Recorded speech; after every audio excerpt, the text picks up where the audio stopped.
This is tea time. Yeah, making a difference.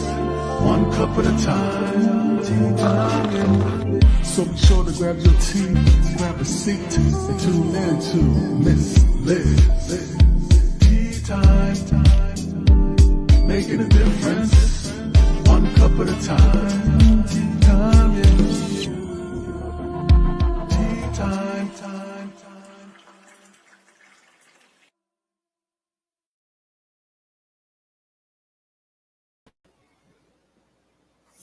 Well, welcome to Tea Time, everyone. Miss Liz here. We do have a little bit of technical difficulty, so we're going to do something a little different today. We're going to twitch. You know how Miss Liz does. Miss Liz does twisted tea sometimes. John is in the house, and as you can see, his poster is there. We're going to just get Miss Liz up here for a second. There we go. And we're going to get you guys over to Miss Liz's YouTube channel. We're going to get you to ring that little doorbell. And we're going to get you to enjoy over 400 different types of teas, storytelling and words. That's what Miss Liz does. We don't serve a beverage in this house. So I want to thank everybody for tuning in. Today we have the incredible John Kennedy Howard in the house. So before we get started, we'll get the disclaimer going. We're going to get some bio going, and then we're going to share his tea. And his tea is tenacious, engaging, and ageless. So that is the tea that we will be serving today in the house. So let's get started and let's enjoy the afternoon with tea with Miss Liz. Disclaimer for Miss Liz's Tea Time live show. Miss Liz, myself, is going live using StreamYard. Before leaving a comment, please grant StreamYard permission to see your name at StreamYard.com.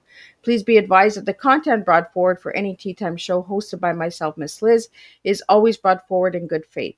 However, may bring forth dialogues and opinions that are not representative of my platform. The facts and information are perceived to be accurate at the giving time of airing. All Tea Time guests and audience participants are responsible for using their good judgment and taking any action that may relate to the discussion. The content brought forward may include discussions for some where they may be emotionally at risk. It is significant to know that the show is engaging in discussion forums only to offer and inspire awareness and connection and is not providing therapeutical advice. If you have any questions about the disclaimer or the panelist discussion, you may freely contact me, Miss Liz, through my email at bookingmissliz@gmail.com. Moving forward, should you choose to voluntarily participate in today's show in any aspect, I myself, Miss Liz, welcomes you. And should you decide that the show is not made for you at this time, I respect those wishes and will see you at a later show at a later date and time. Again, all Tea Time shows are done on Thursday, 3 p.m. and 7 p.m. Eastern Standard Time. If you see a Tea Time on a Monday, Tuesday, Wednesday, and Friday, they are special, rescheduled, and surprise tea times. And today we have a special tea time in the house. So today we have John Kennedy Howard in the house. So who is John? Well, John Howard is a legendary competitive cyclist holding world records for speed of 152 miles per hour and endurance of 539 miles in 24 hours. As a founder of the Race Across America, he finished second in its inaugural race, a member of 3 U.S. Olympic teams from 1968 to 1976. He won a Pan American Game gold medal and an Ironman Triathlon World Championship, boasting 19 national titles in various cycling disciplines. Inducted into the U.S. Cycling Hall of Fame, Howard has also been honored in the Ultra Cycling and Triathlon Hall of Fame. He has authored 6 books, including The Black Cyclone, chronicling the life of pioneering cyclist Major Taylor, who we'll be speaking about today, and has written extensively as a cycling journalist. His coaching legacy includes guiding over 160 national champions, 12 world champions, and 3 Olympics and Paralympic champions. Even in his mid-70s, Howard continues to race and inspire the cycling community. So let me get Howard in here. You'll see Howard in a different way today. And then we're going to have some tea together. So we have, I'm going to get this in here. We have Howard's audio, and then we're going to add his image in here. So welcome, John. Thank you, Liz. I'm sipping my tea as we speak. It's a real honor to have you here, John, and working together. You know, we have different things that we're doing. Well, diverse though they are, yes, I agree with that. My focus now is more recreational cycling, which uh, brings in an awful lot of people who ride their bikes recreationally and even in the gym. But it's arguably the number one participation sport worldwide. So cycling is what I'm all about.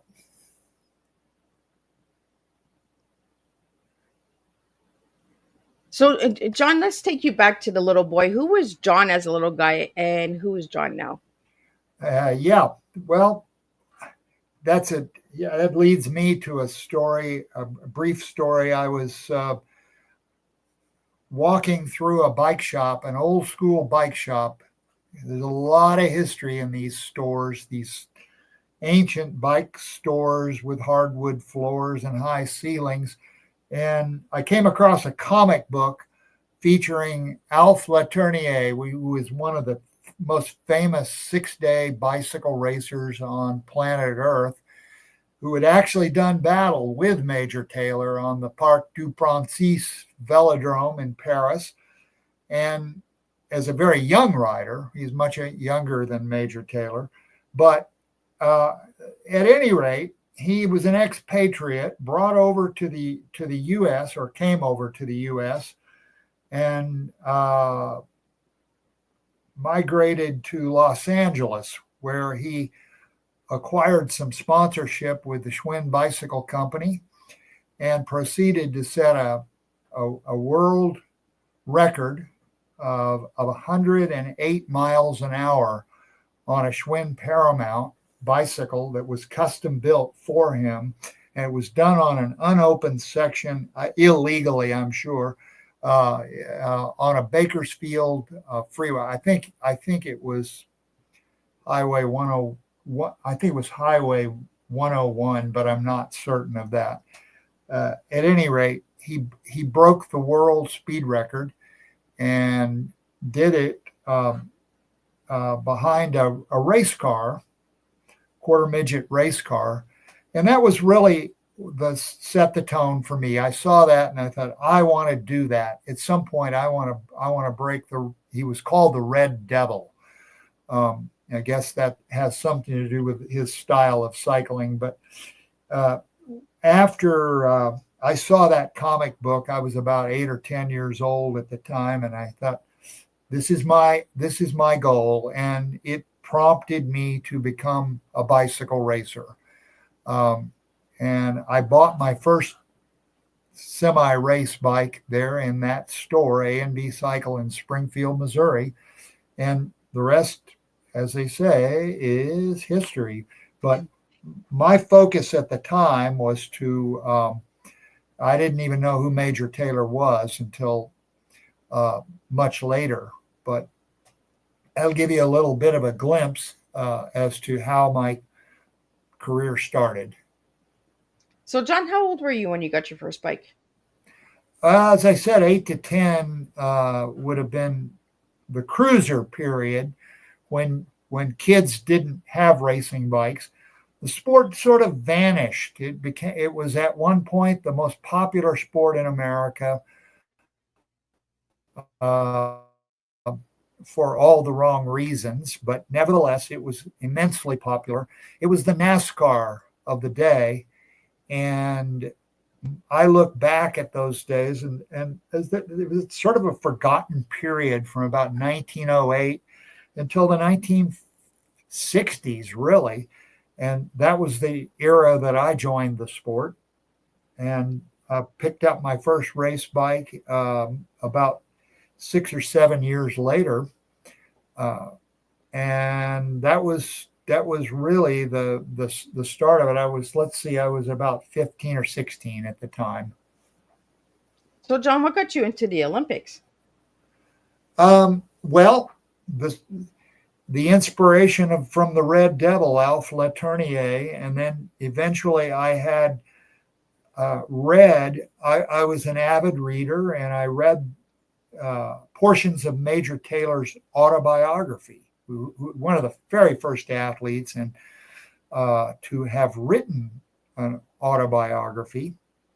And I read portions of it thinking this may well be my boyhood hero. And it was. He was a black athlete who at the time was not well accepted at all. Blacks were not allowed to play. Let me repeat that. They were not allowed to play in any sport practically. Horse racing may have been an example of some of the earliest athletes who were jockeys who happened to be African American.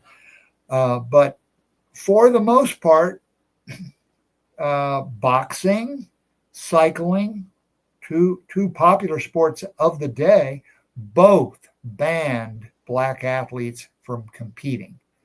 It was just a universal ban. But because cycling was a tenuous sport, they were competing with baseball for crowds. And so early on, Major Taylor won a very early race at age 14. He was an absolute prodigy. And after he did that, he grew up in Indianapolis, and at the time he threw papers. That was what he did to earn a living. A very poor family, brought up, but fortunately, he was adopted in a sense. He and his father both were adopted by a wealthy railroad family in Indianapolis, and it so happened that the Southard family that adopted Taylor also had a young son about exactly Major Taylor's age. They were both age 10 at the time, and as that relationship developed, they decided to, and things were very different in the day. They wanted to have the Taylors actually live there on the property. And so Gilbert Taylor, Major's father, became the coachman for this family. And Dan, who was the young son, became Major Taylor's best friend, and they were educated by tutors. So they had the benefits of that ongoing tutelage, and so they learned things that they were interested in. In the case of Major Taylor, it was engineering. He was hugely interested in the development of the internal combustion engine, which was incidentally about to replace the bicycle. But nevertheless, he wanted in on it, and he wanted to be a part of all of those inventions, post-industrial revolution inventions like the pneumatic tire, which was developed by John Lloyd Dunlop for his son's bicycle, and the spiral bevel gear, which eventually became the differential on the Model A Ford, and Henry Ford scaled it up. And that was a huge important piece of equipment on the early automobiles. A number of those inventions brought about the motorcycle and eventually the automobile. So all of this was happening simultaneously. And it brought Major Taylor into this realm of bicycle racing because that was, at the time, the sport of champions. And those who participated in it were considered to be real, how do I say this, edge players, I guess. They were the future race car drivers and pilots of bicycle pilots on the back of tandems, and one of the early inventions was the, of course, internal combustion engine, and they were typically brought over in crates by cyclists like Albert Champion, who was foremost helped the motor age with spark plugs, the Champion spark plug. So all of this evolution was taking place. And back to my story about Taylor's one of his first event. What was his first event? And his employer told him in no uncertain terms, he surprised him actually, said, "I want you in this race." So it was almost an accident that Taylor joined the peloton and did so at the start.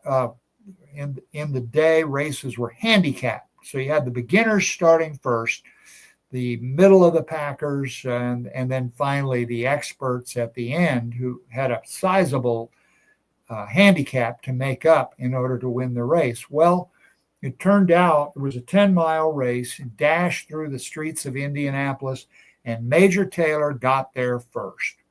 Well, the League of American Wheelmen really didn't want to give him the first place gold medal because he was black, for no better reason than that.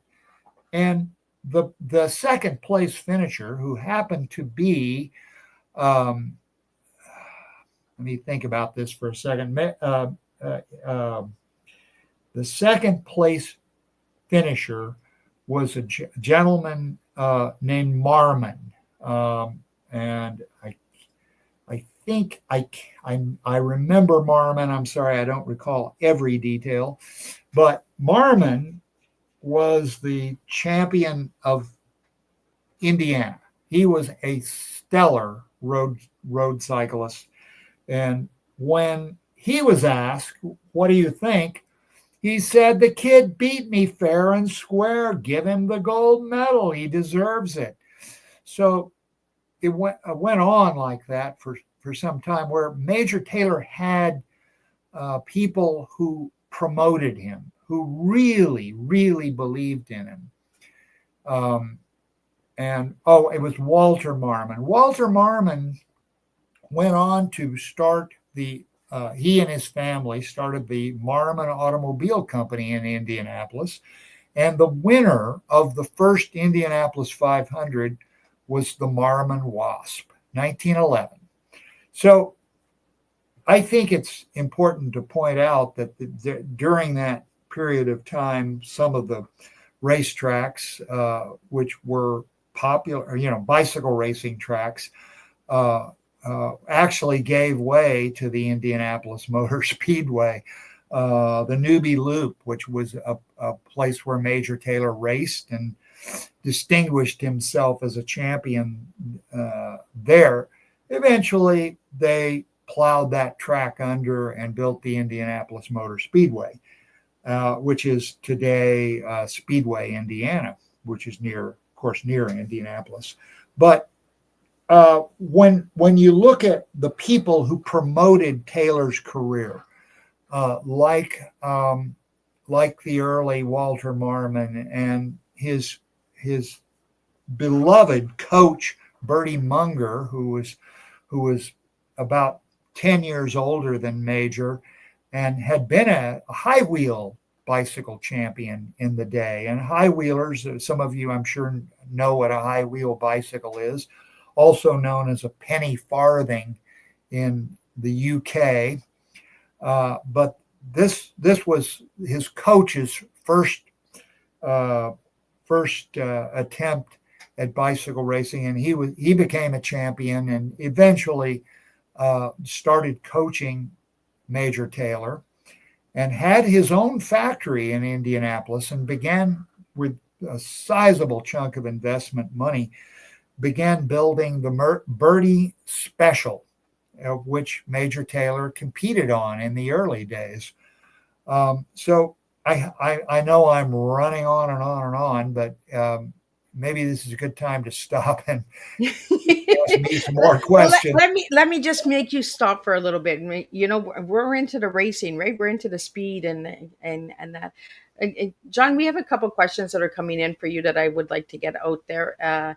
So And we have the question: have you ever met Major Taylor, and have you ridden with Major Taylor? oh, wonderful question. The answer in both cases is no. Major Taylor, if you read my book, The Black Cyclone, I'm holding it up right now, uh, you will find that Major Taylor, his era was the 1890s. He was born in 1878, same year as my grandfather, by the way. And as such, he lived to be 54 years old and died in 1932. So, way before I was born in 1947, Major Taylor unfortunately left us. So, I have not had that opportunity.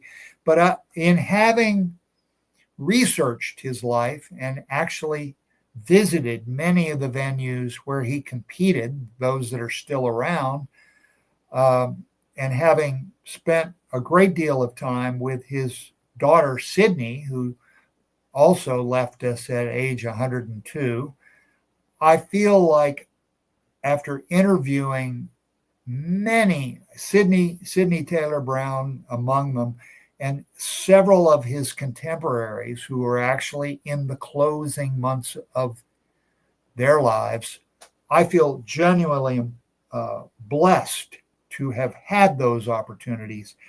And I feel like I can give Major Taylor a voice because of that, because I have been there and have followed along in his footsteps.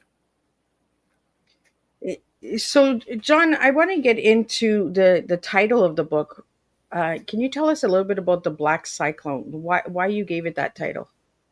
The title, The Black Cyclone, the hero the world forgot, which they indeed did forget, that was his nickname. His most popular nickname was the Black Cyclone. And in the day, almost all the riders had nicknames like the Red Devil, and uh, uh, they all had some nickname that they followed. Uh, One of the most important events of my life, and I go back to these champions of the day, and each one of them had a nickname. Now that I think about it, um, I was inducted into the U.S. Cycling Hall of Fame in 1989. That was only the second year of its existence, with my boyhood hero, Major Taylor. So you see why I say I feel qualified to give him a voice. I'm certainly I believe maybe the only well, I won't say that. There are several people that interviewed Sydney. I don't think any with that actually took the time to fly back to Pittsburgh and spend more than a week and a half, 2 weeks interviewing her. So I feel like I've got that creative license to do that. And the book is a biographical novel. It is not a pure biography.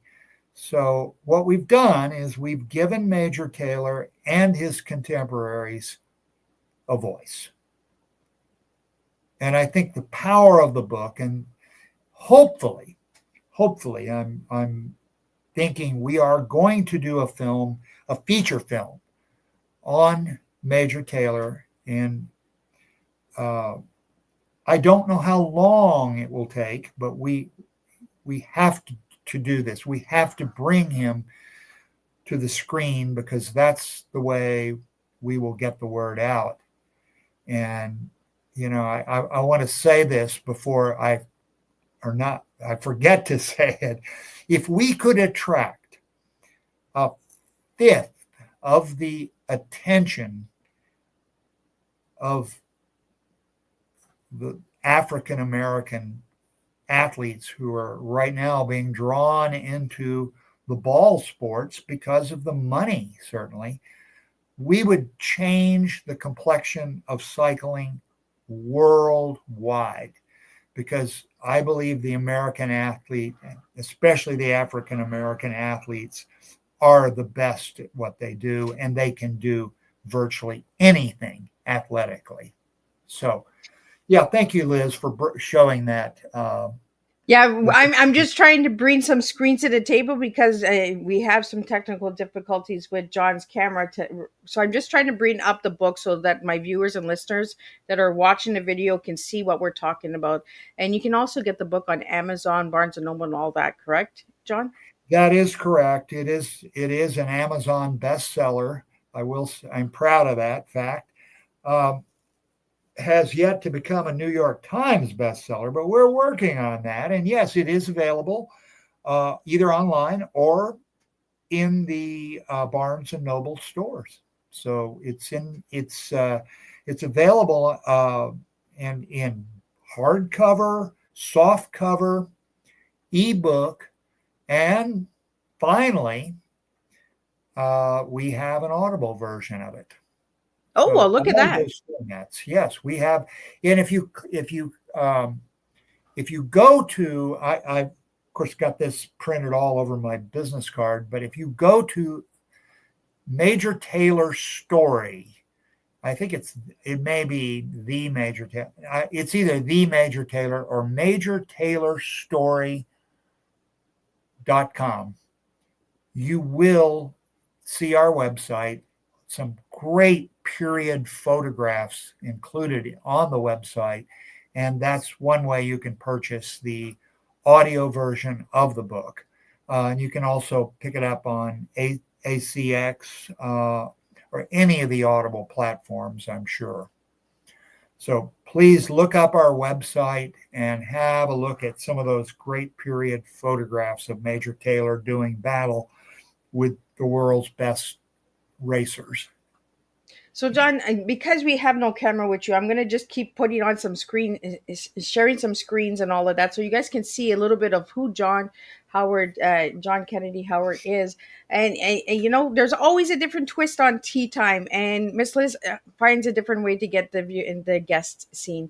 So, John, before we get the next screen up, because I have your Facebook page that we're going to go to, and we're going to talk about the Howard Sports John Howard Performance Sports we'll talk about next. But before we get started with that, John, we're going to get into your tea. The tea that you gave me today was tenacious, engaging, and ageless. Tell me why you gave me those 3 words. Let me get you to repeat that because my hearing is less than stellar. So the 3 words that you gave me for your tea is tenacious, engaging, and ageless. Tell me why you gave me those 3 words. Well, let's start with ageless. I'm still competing and racing at age 77. Still not certainly with the same power load that I used to have 30 years ago. But there's a point where I have to say, a really powerful girlfriend who is also my fiance now, I will add, who rides the back of my tandem. And the 2 of us actually are course record holders on the tandem. So she adds an element of power to the bike. And, the only word that comes to mind is ageless, because the 2 of us together become whole, and we are actually competitive against athletes who are half our age. So I love the word ageless, right? Because it tells you that you can follow your dreams at any age. Absolutely. I totally believe that, Miss Liz. I live by that. So, John, let's get into your Facebook page, because I have the Facebook page here. So I'm going to bring that up now. Tell us a little bit about the John Howard Performance Sports. Mostly it's tech. Yeah, I'm not seeing it, but I mostly technical. Bicycle fitting is one of the things that we do and do well. We like to, we're not as technically oriented as we used to be, but the process of tuning an athlete on that bike is a science that really looks to the biomechanics and the physiology of the rider to fine tune an athletic performance. And I've been doing this for, goodness, 40 years perhaps. So that tuning process is something that I've acquired through working with a number of specialists, listening to what they have to say. Dr. Ernie Farrell up in Santa Barbara, who is a medical director for Team USA Beach Volleyball. He has developed a system of soft tissue release. Well, one of the things we found about early on in bike setup is that if you can release a group of muscles that are directly applying power to the pedals, such as the quadriceps, the gluteals, and do it in such a way that you mimic the motor action of pedaling, you can really improve the performance of an athlete on their bike. So that's a tidbit of what we do. Dr. Farrell and I have developed a system called FIT, F-I-T-T-E, fitness training technique, and it involves a process of just eliminating some of the idiosyncrasies that slow the athlete down and improve their overall output of power, which is what cycling is all about. I mean, certainly there are other things we do in the school. The John Howard Performance School of Champions is another one. We take athletes who are sometimes immensely talented and try to make them safe on their bikes. And bicycles, the Consumer Product Safety Commission will tell you that bicycles are about the most dangerous thing you can do on roadways. So what we try to do is make them safe by teaching them the technique of riding safely in traffic, and climbing, cornering, braking, shifting, pack riding, all part of the mix. So that's also another area that we focus on with our performance schools.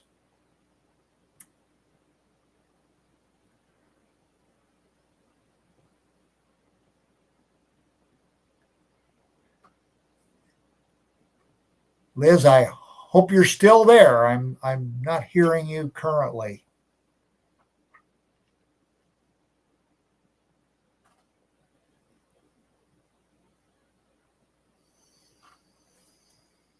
And I'm back, John. Don't leave. Oh, okay. I told you, I will figure it out. With all the technology out there, Miss Liz will figure it out. So if you want to continue where you left off, John, before I popped out, to continue on. I'm not sure when you popped out, Liz. Let's see. I was explaining to your listeners and viewers, unfortunately listeners in my case, the importance of bike setup for maximum performance.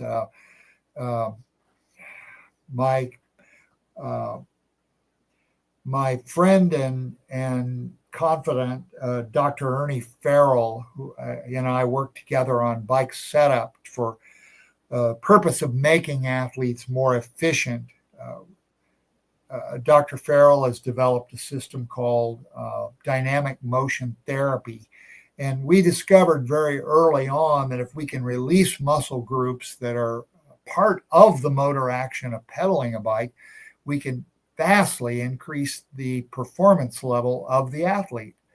So once you break that soft tissue out and start looking at the precise motor action of pedaling, it's a complicated process, pedaling a bicycle. and it involves a number of different muscles, and you open them up simultaneously so that they can do a more efficient job of turning the pedals. And the end result is that you produce champions. And we have done just that. I've had over 100, let's see, at last count, over 160 national champions, 12 world champions, 3 Olympic gold medalists that we have worked with, and Paralympic athletes as well. We work with Paralympic athletes at the San Diego-based Challenged Athletes Foundation. I work with them, and they have put almost 40% of the Paralympic athletes in the Olympics. So my hat's off to the Challenged Athletes Foundation of San Diego. We're a huge supporter of them. Well, and we just had a Paralympic on Teatime last week. Kyle Kuhn, he just went to the Paris Olympics, and he was a cyclist as well. Oh, that's fantastic. I don't Yeah. know Kyle, but I applaud his efforts and in cycling. Was he an individual cyclist, or he must have been a team cyclist if he depending. Yeah, I think he did a triathlon. So he did like the 3 races, the swim, Oh, okay. and the run and all that. They came in Well, 8th place, I believe he said. quite an accomplishment. My hat's off to Kyle, because anybody who can excel in triathlon, swim, bike, and run, that is one of the most difficult things to do on planet Earth. And I speak from experience. I won the Ironman Triathlon in Hawaii in 1981, the first one on the Big Island. So, raced triathlon for about 9 years, and then got back into cycling. It's a small world, right? Because I just had Kyle on a week ago, and now I have you on, John. So it's a small world, right? Indeed, it is a small world. So, John, I have your website up here, and we have What is Fits. You want to talk about that? Well, fitness, training, technique, and equipment. It's kind of our logo there. I don't know where I lost you, but essentially it's the process of fitting the bike.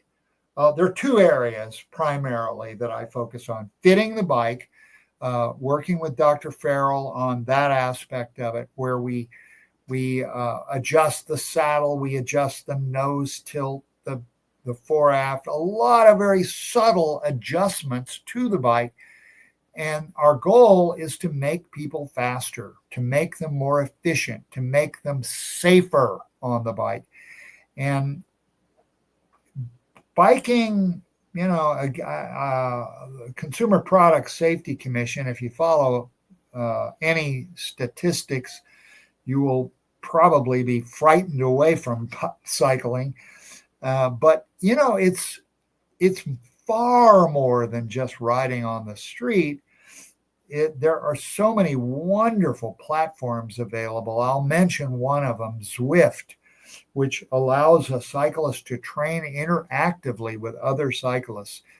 Arguably, cycling is the most technically advanced sport around, and you can train with someone, anywhere on the planet, in that format, and train as you can go as fast as you possibly want.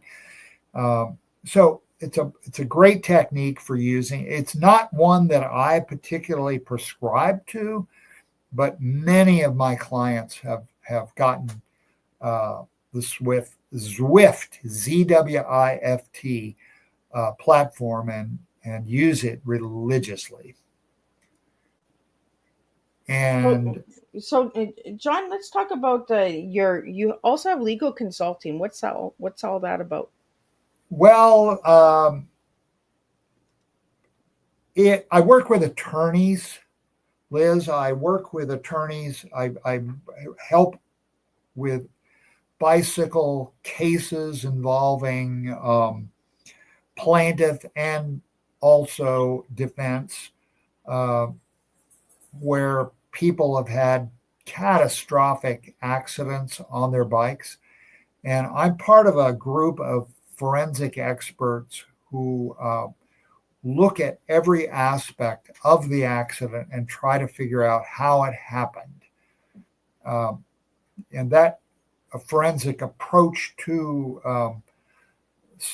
the bicycle accident allows us sometimes through scanning and sometimes just the experience of trying to figure things out, what took place that caused it. And in many cases, I think accidents are preventable, and it's our best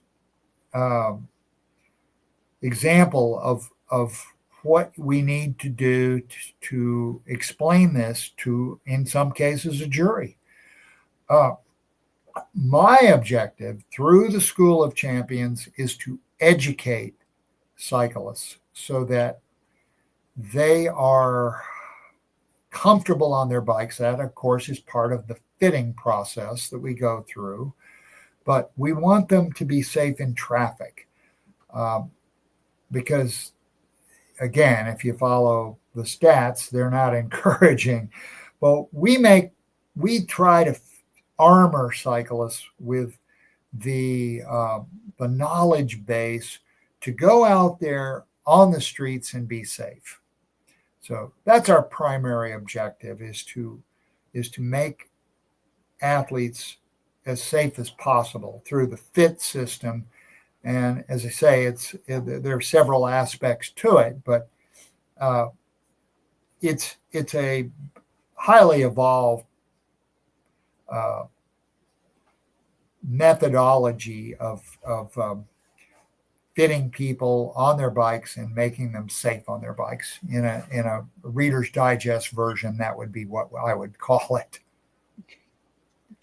So I do apologize for all the technical issues, guys. We have a storm that I am unaware of because I am in my tea room and my door is closed, and I've just been told that there's a big storm outside. So that's why we have a lot of technical issues. It's on my end, John, not your end. Oh, sorry about that. I hope I'm not. Am I losing you completely here when I'm talking?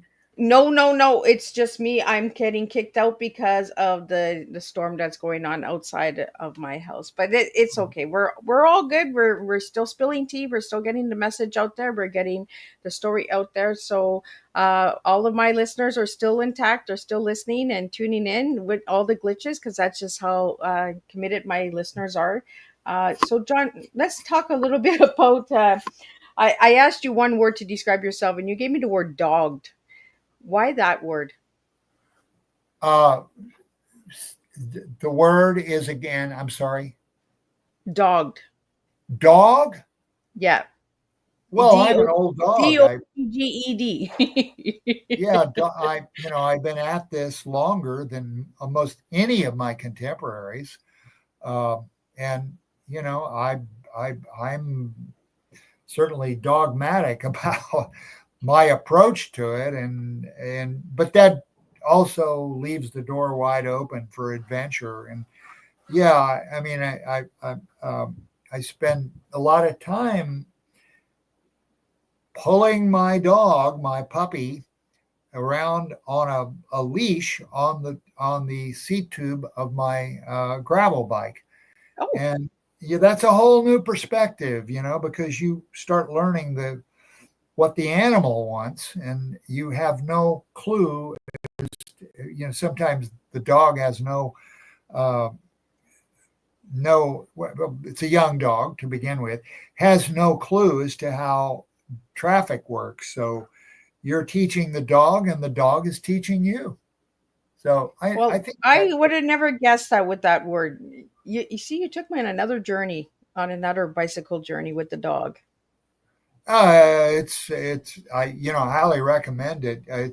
There's a leash that attaches to the seat post, and it's a bar, and it it keeps the dog out of the rear wheel, and it allows me to, as I say, to explore new territory.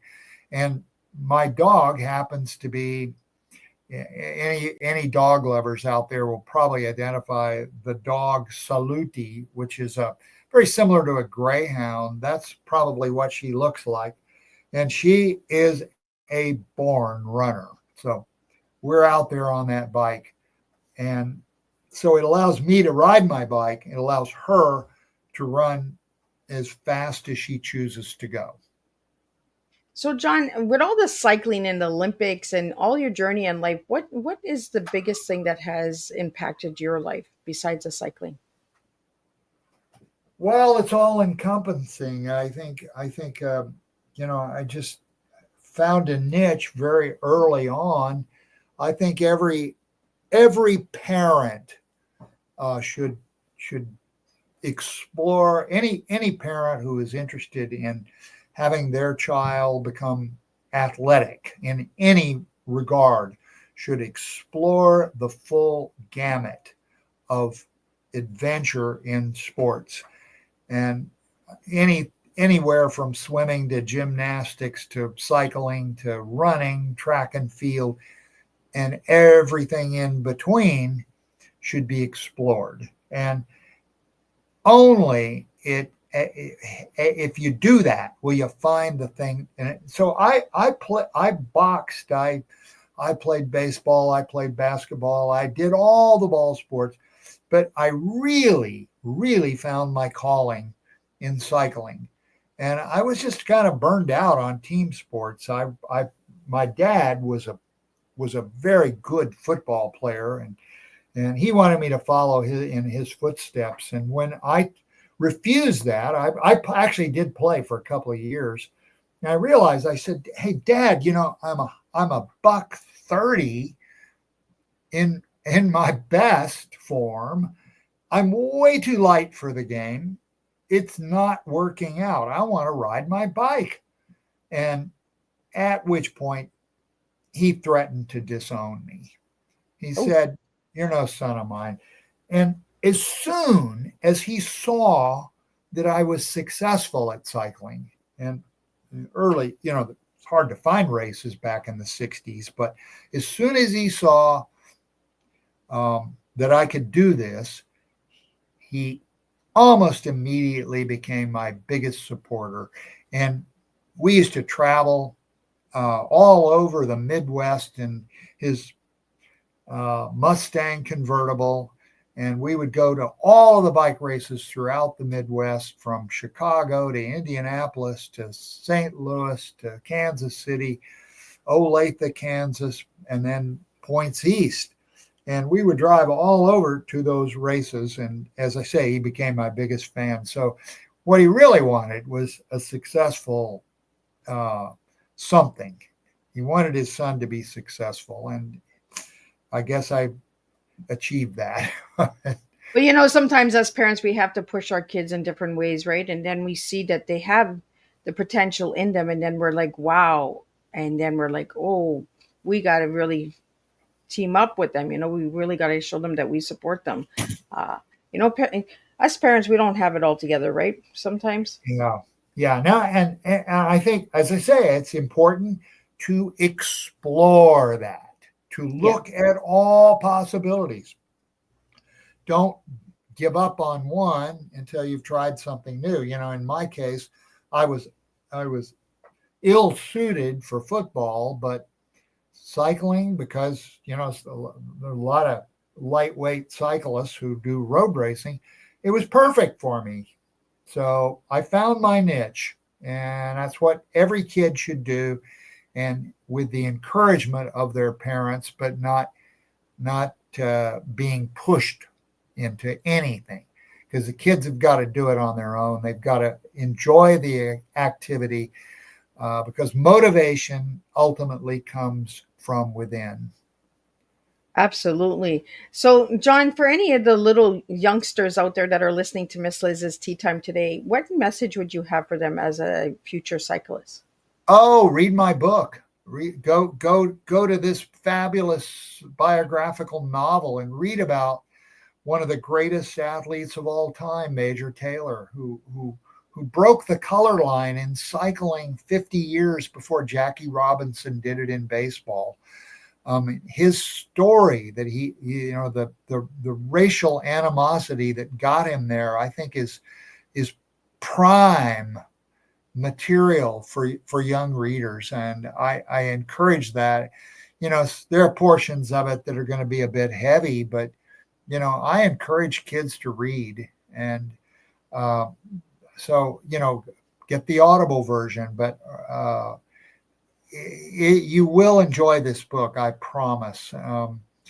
And, as far as advice, I think it's important to, again, explore the possibilities of doing more than one thing. But, I was encouraged in my career through a comic book, and the Red Devil lit the match and probably became first a disciple of the Red Devil, and then later Major Taylor, who arguably was the greatest sprinter who ever lived.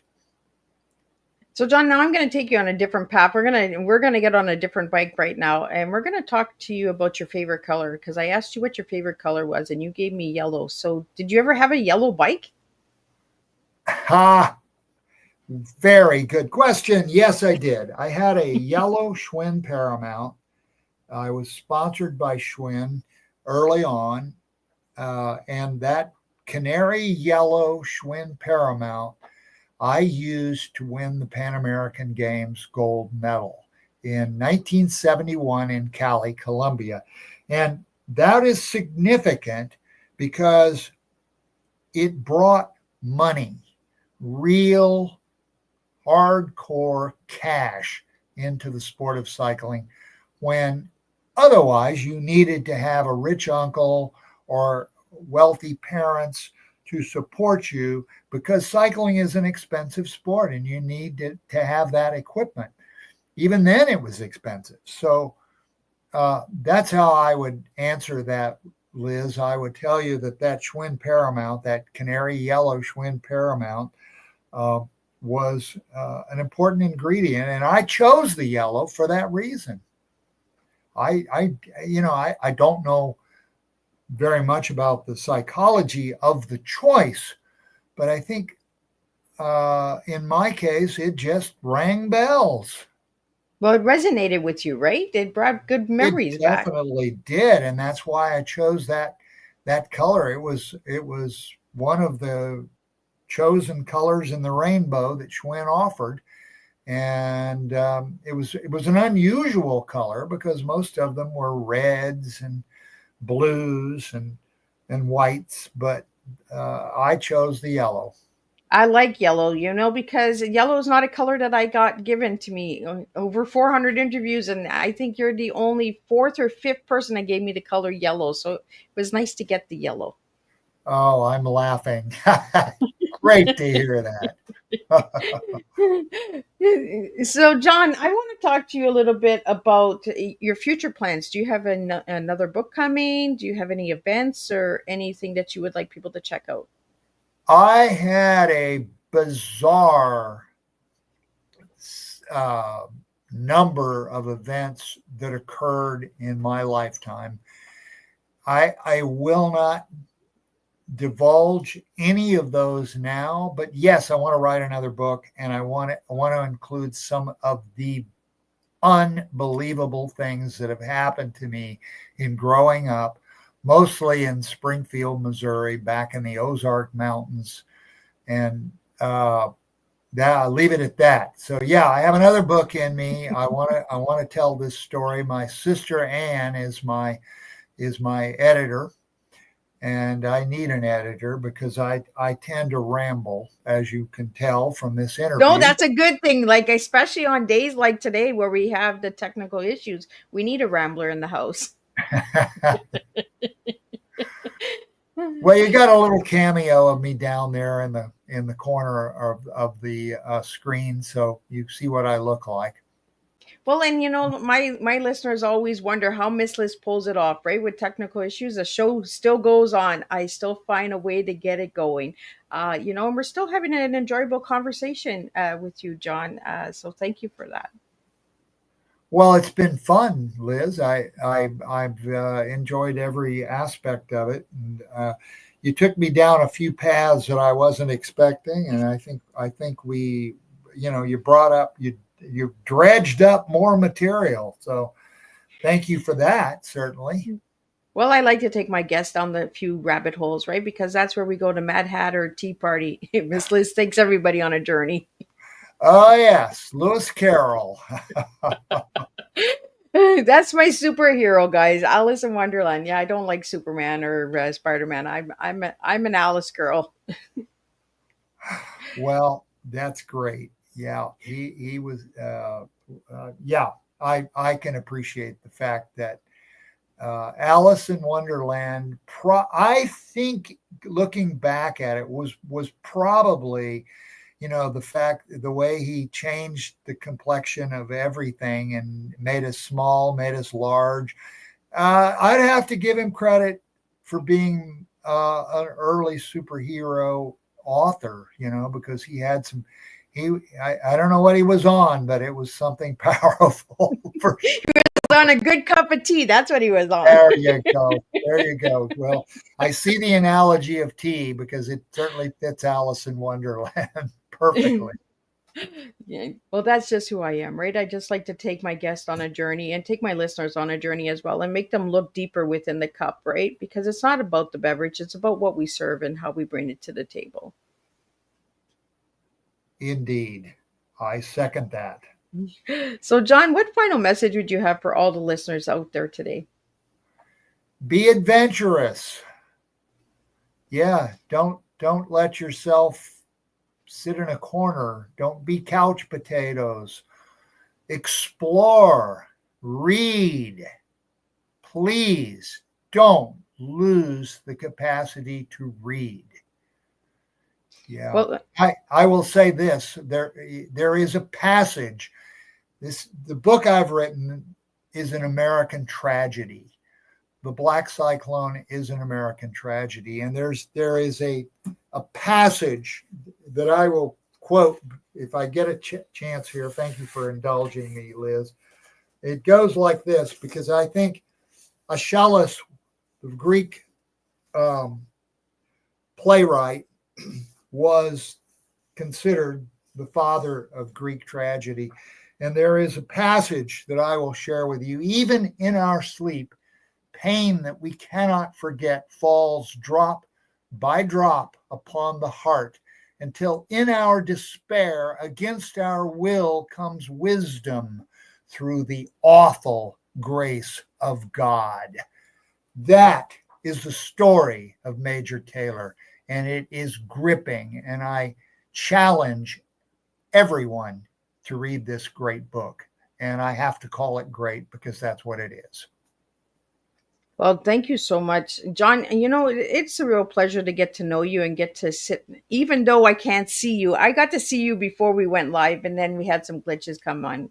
But, just getting and having a conversation with everyday people who are making a difference in the world. And John, you're one of those people. So thank you for joining me on Tea Time.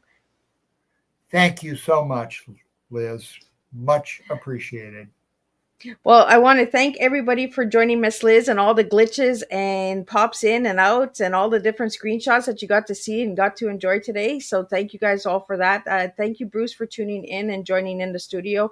One of my bigger supporters, my little big brother that watches over me all the time. So he's out there watching over me. So thank you for that, Bruce. Thank you for the listeners on Instagram. I want to thank you for joining in and staying with all the glitches and glamours and all that as well. And all of the viewers that have been tuning in from YouTube and Twitch and Instagram and Facebook, thank you all, and LinkedIn. Miss Liz goes down some rabbit holes sometimes, and we just have some fun and we spill tea in a different way with storytelling and words. I will be back tonight at 7 p.m. with the next guest. Let me just grab who I have next. We have Don Sawyer coming in, and he's replacing CC Robinson as she lost her voice, so she was unable to do her tea time. So we have a replacement, and we have Don Sawyer coming in. He'll be talking about his book and that as well. His book is the hidden the burning gem. So we'll be talking about that tonight. So until then, I want to wish everybody a good afternoon.